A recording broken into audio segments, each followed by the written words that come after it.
Ce jour-là, j'avais rendez-vous avec une équipe de tournage de Vue sur Loire à vélo. Impatient de rencontrer la belle Sylvie Denis, j'avoue que j'étais un peu en avance.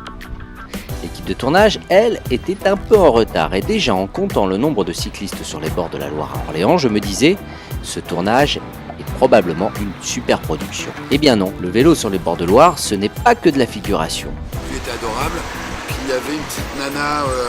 En écoutant Xavier, l'un des auteurs de la série, je comprenais que Vue sur Loire à vélo allait devenir une déclinaison de Vue sur Loire, le magazine de France 3, bien connu des téléspectateurs.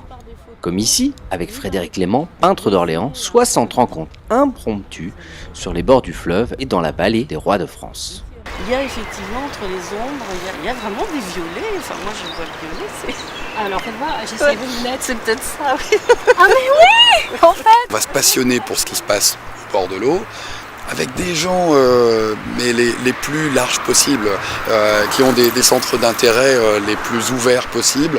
Là, alors en ce moment, on est avec une artiste peintre, Frédéric Clément, qui est une artiste orléanaise, qu'on avait rencontrée il y a quelques temps, et j'ai eu envie qu'on revienne la voir là, comme ça, dans le cadre de ce projet. Mais tout à l'heure, on était toujours dans l'Orléanais, on était dans une fonderie de cloches, dans un univers complètement différent. Alors, on voyait pas la Loire, mais on était à 200 mètres de la Loire. On a le droit de s'éloigner un petit peu.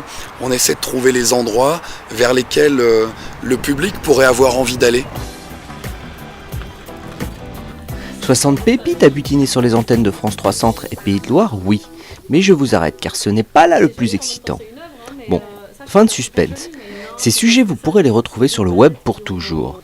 Et vous, petites abeilles gourmandes des douceurs ligériennes, c'est en vous connectant sur les interfaces web pensées et développées par France 3 à cet effet que vous pourrez les visionner avec plein de clins d'œil complémentaires et d'infoservices mis en ligne par les web reporters de France 3.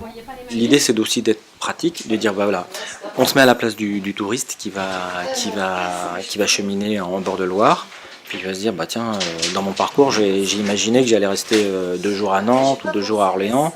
Qu'est-ce que je vais faire à Orléans? Et ben là, on donne des pistes. J'ai fait un petit cliché de vos toiles. J'ai le droit, Frédéric, hein? Oui, bien sûr. Je vous ai volé plein de choses. C'est une manière d'aller un tout petit peu plus loin ou d'aller différemment, mais de rester toujours un petit peu les pieds dans le fleuve sans le quitter totalement. Ouf, 3 heures de reportage et j'avais enfin réussi à approcher la belle Sylvie Denis. Ne restait plus qu'à vous donner l'adresse de ce beau voyage virtuel sur les bords de Loire. Rendez-vous donc sur centre.france3.fr.